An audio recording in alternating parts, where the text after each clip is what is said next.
Good evening and welcome to the unofficial BSHL Your Senior Hockey League podcast. Here's Corey with his little ghoul, Corey. Hello and welcome to the unofficial BSHL Your Senior Hockey League podcast. A very special Ghoulish Halloween episode, Corey. Ooh. Yeah, you're going to see our faces in this one. That would be scary, but that's not true. It would be. A lot of people just turned away from YouTube. They're like, never mind, fuck that. Yep. Thank you to Adam for a very special intro this week. We appreciate that. Adam, rum. That one's for you, buddy. There you go. I like that. Corey, how many games do we have this weekend in the BSHL? 4 big games. On Friday, 2 games. Bucktouche makes the trip to the peninsula, I believe, in Shippigan. 8 o'clock will be that game. And the Amherst Ducks, they will be in Miramichi. 8:15 is that game. On Saturday, the LC Puck Duck Hawks, they make the travel to Dalhousie to face the Marauders. 7:30 that game. And on Sunday, Miramichi will make the trip to Bucktouche. 6:45 that game. So Friday, we think we're going to Shippigan. We're not completely sure yet. We might end up in Miramichi. There's always a chance. But the plan is to get to Shippigan. Yeah. Saturday, we won't be at any games. No. We have a wedding that we're taking part in, so we'll be at that. And then Sunday, obviously, we're going to be at the JK. I mean, it's only one game. We're going to be there, regardless of where it was. If we can get there, we're there. So that's going to be a good one. Corey, do you want to do some picks right now, or do you want to save them for a little bit later? Let's do the picks right now. So the Peninsula and Bucktouche. I think the JCs keep riding that wave. I think they win on the road. So I got the Peninsula. Yeah, I like it. So yeah, let me just scribble this down for you. Dammers. Well, the Dammers Ducks. Amers and Miramichi. I have Miramichi. They're a tough team at home. I also have Miramichi. So next, Dalhousie and LC. So I feel like T-Dog would want me to say that it's LC because it's frequently the kiss of death. But I think this is a Dalhousie win at home. I think it's going to be a great game, though. I also have Dalhousie here. Oof, the real kiss of death this year. Yeah, so LC just smiled at me. Bucktouche and Miramichi. This is a tough one. I think it's a Bucktouche win, but again, I think it's going to be closer than people would expect. I also have Bucktouche. So we only disagree on the first game. On the first game, yeah. I thought about it and I went back and forth some, but ultimately I do think that it's going to be a Bucktouche win that last game. I hope it's a really close one, though. I think that's going to be a fun game. That rink's probably going to be packed. Yeah, Miramichi usually makes the trip out to Bucktouche and LC, so probably going to be packed. I think it'd be packed no matter what. They've been selling out pretty much everything lately. So we've got a player signing this week, Corey. Mm-hmm. Very exciting. Brandon Parsons has signed with the Dalhousie Marauders. Not familiar with this player, but I've heard from what I'm seeing, he's a great player. Stats look good. He played with the Irishmen last year. Was that the Big Time Irishmen? What were they called? Game Time Irishmen. Game Time Irishmen. Damn it. I knew it was something like that. He's 5'11", 161 is what he's listed at. Got a good background. He played for the Fredericton Canadians in the early 2010s, went on to play for the Weeks Crushers in the Maritime Junior A League, and then the Woodstock Slammers in the Maritime Junior A League.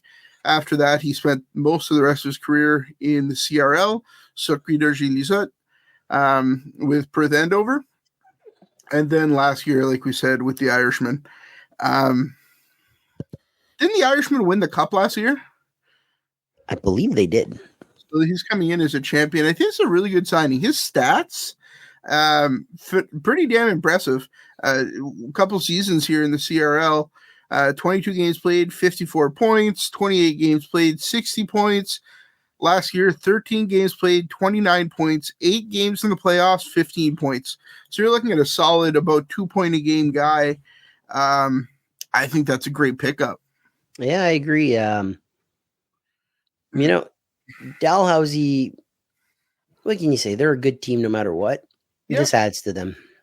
And I think they're kind of feeling out. There's still like some uncertainty in Dalhousie.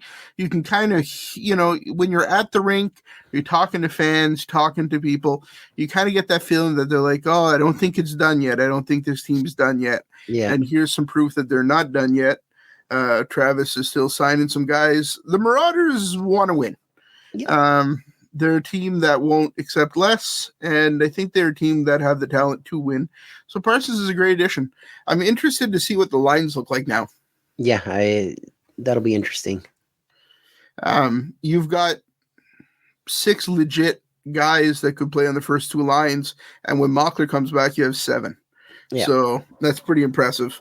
I don't know. There's not really a ton of weak spots for the Marauders.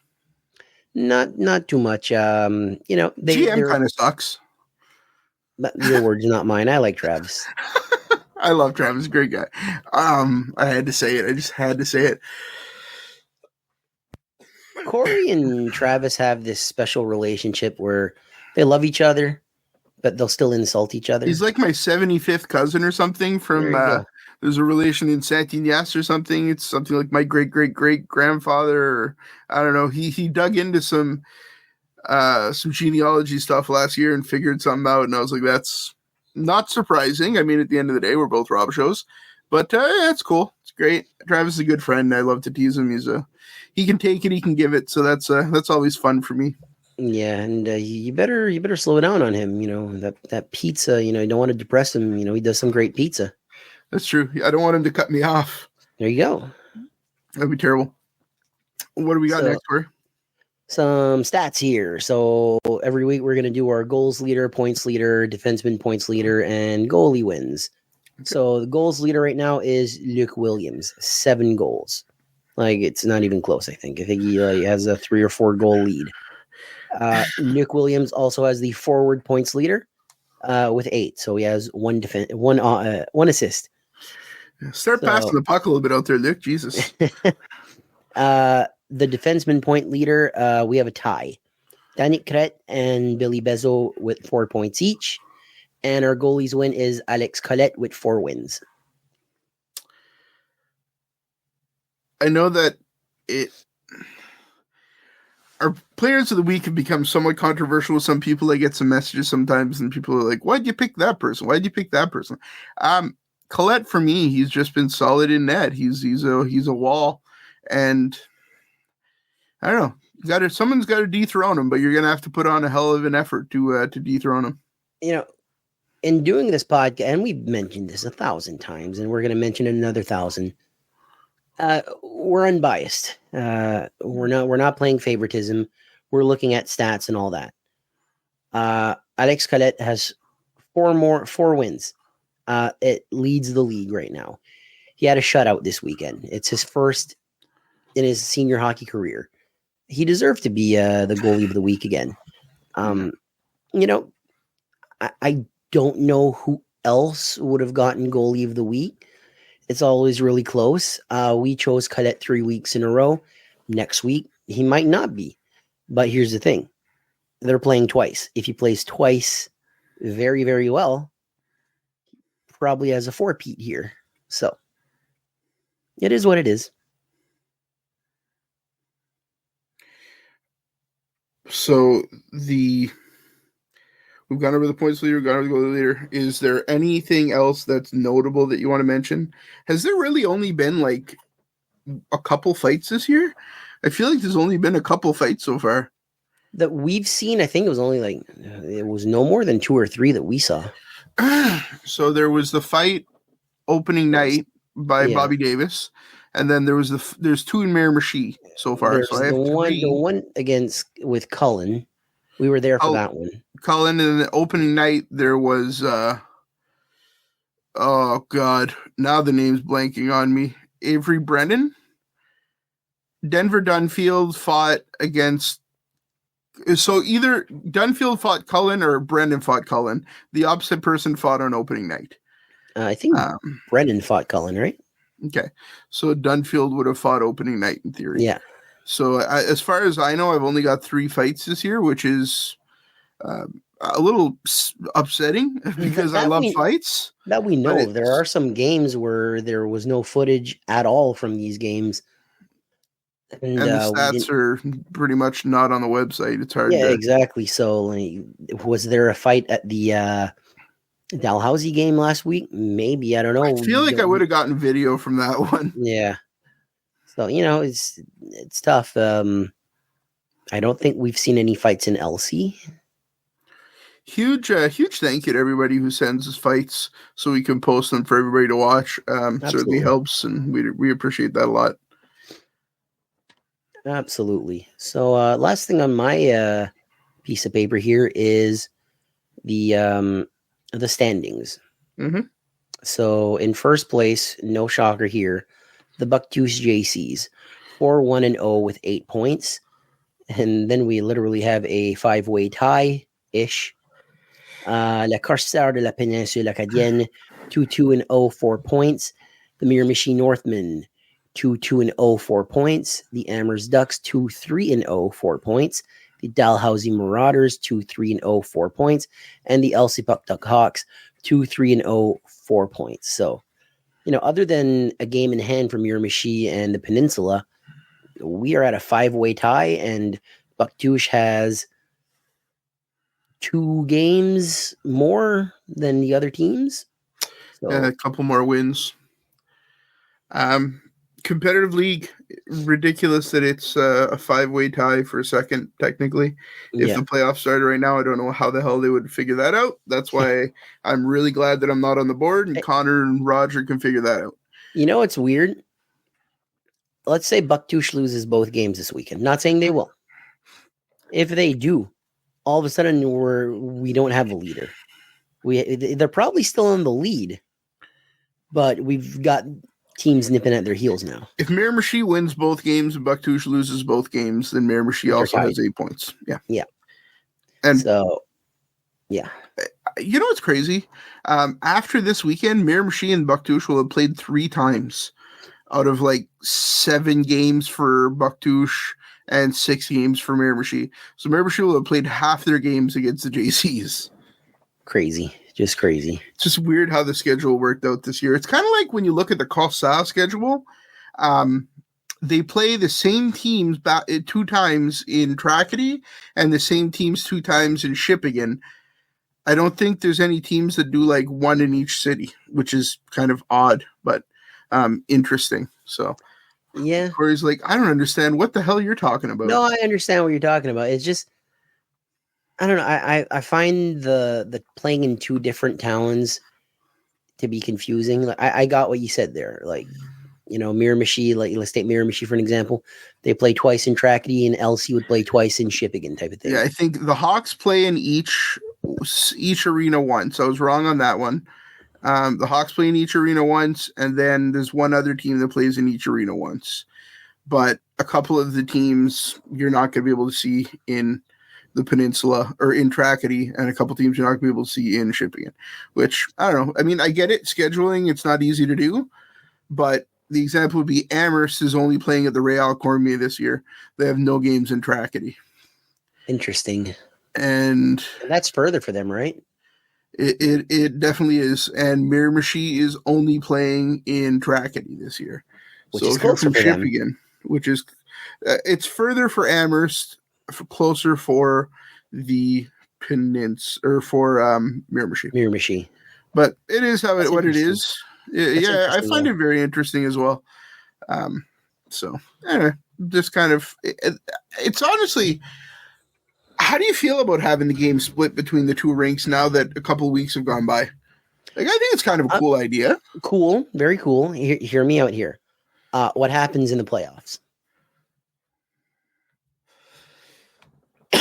Rock, paper, scissors for game 7. What do you do? Because Tracadie fans are going to be like, we want game 7. And Shippagan fans are going to be like, we want game 7. So the only fair way is whoever gets game 1 doesn't get game 7. There you go. They flip a coin, take your pick. Yeah, exactly. I don't know. It's and based on scheduling, what's available, I suppose. But I personally, I'm a kind of a fan of it. I think it's kind of cool.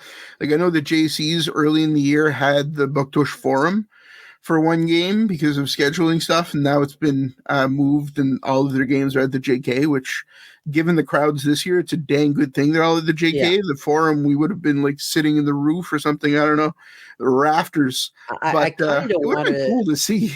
I've never been to the Forum. My mother used to live right behind the Forum before my stepfather got sick with his strokes, and she lived literally like across the road is the Forum.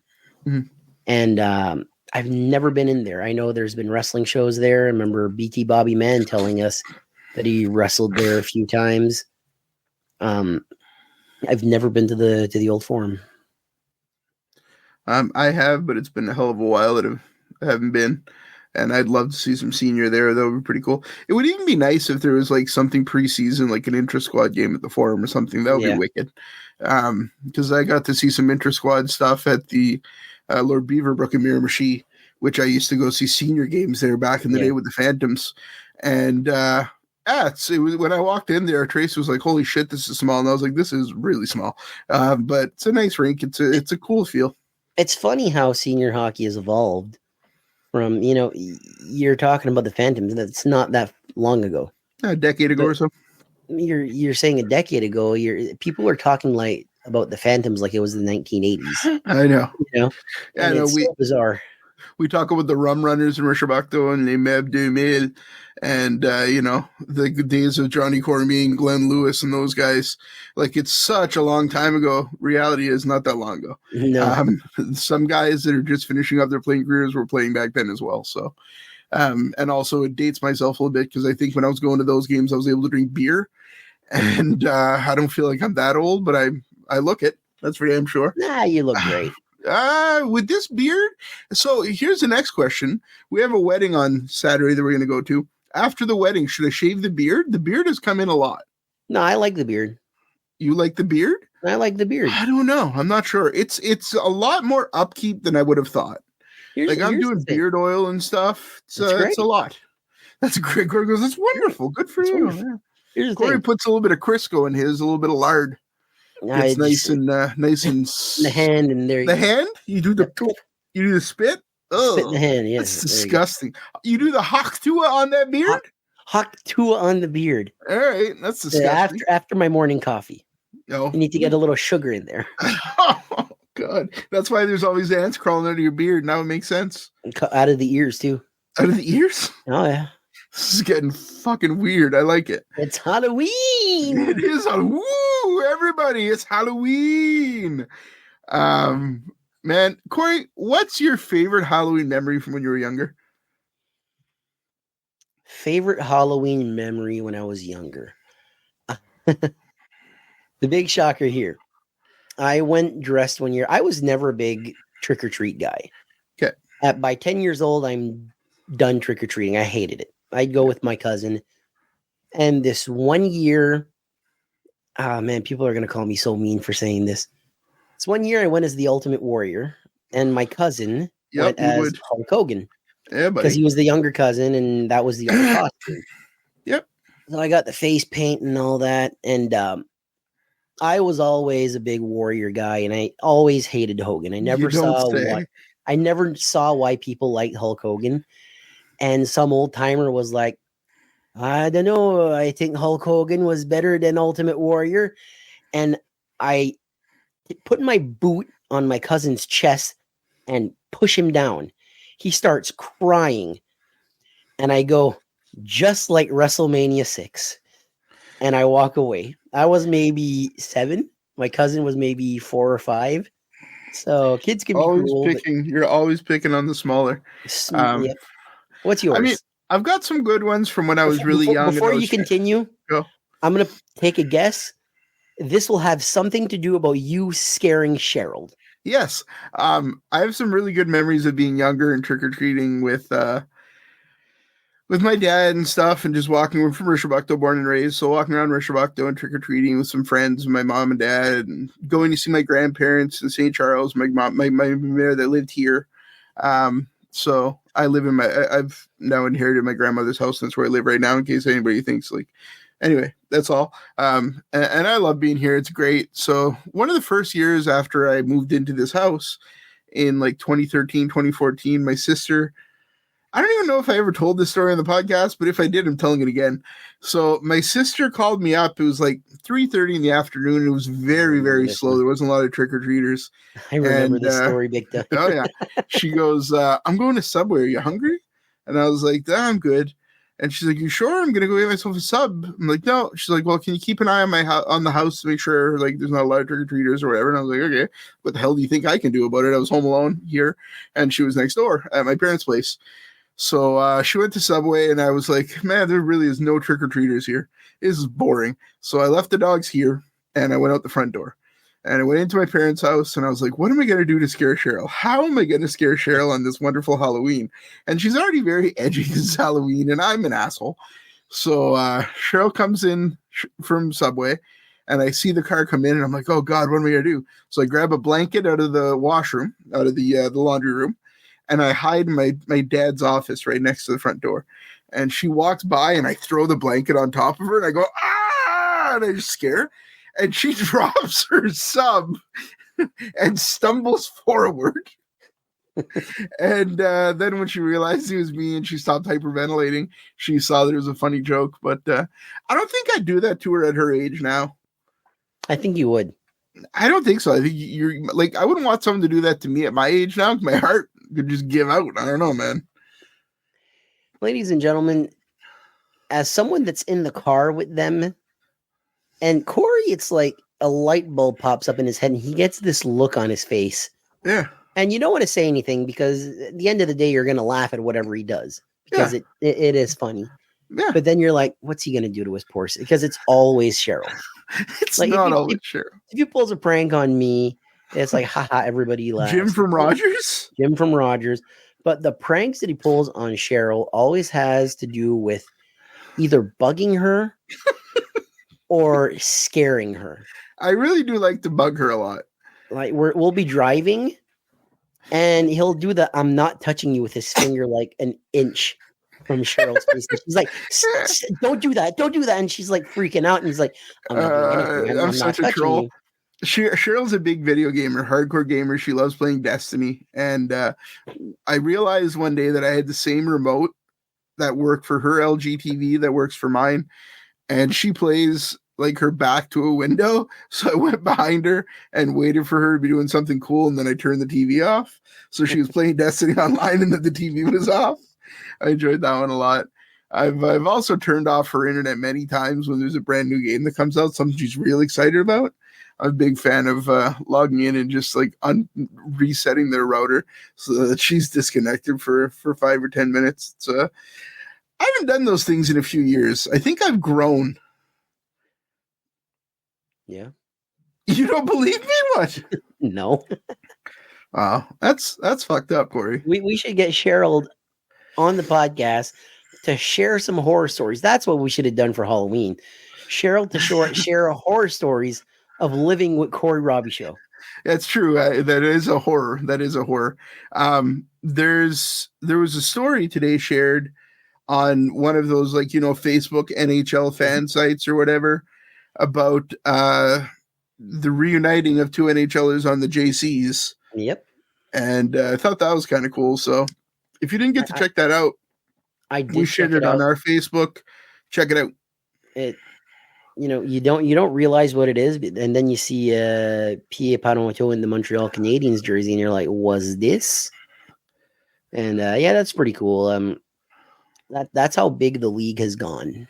Yeah, it's definitely grown the last few years. It's a fun league right now, man. I don't know. Corey, do you have any big Halloween plans for tomorrow?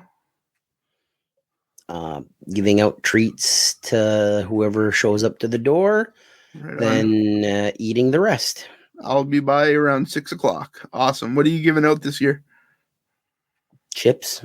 Is chips this year? You're doing chips? Candy, I don't know. Your mom bought it? Yeah. You're going to your mom's to give out there, obviously. She's going to be taking care of your dad. I'll be sleeping over at my mom's that day because my mom in Halloween, she's like, you never know who can show up, what can happen. So she wants me, like I'm a big tough guy, if somebody shows up at the door, I'm supposed to stop them. Like me, I'm going to show up and take all your candy. We've got some chocolate bars. We've got some fuzzy peaches. We've got an array of things. So we'll have a few bowls of candy, and I don't know. We normally get a good number of kids, so it's always fun. What are you going to be dressed as? Nothing. Well, that's I'm boring. being dressed as a fat guy with a beard. Peter Griffin? I could dress up as a Viking. Oh, well, no, we can't. You can't do that. We're going to do that Saturday. Yeah, I wouldn't want my luck. I'd stain the fucking thing or something. That would be me. I'd ruin it. I couldn't do it if I wanted to because my costume is still at your place. Absolutely. It really is. All right, Votour. I'll see you Friday. Who knows where we'll end up. And thanks, everybody, for listening. We'll be back next week. And hopefully I go 5-0 again. Hopefully. We'll see you soon. Enjoy the games. Take care. Ooh.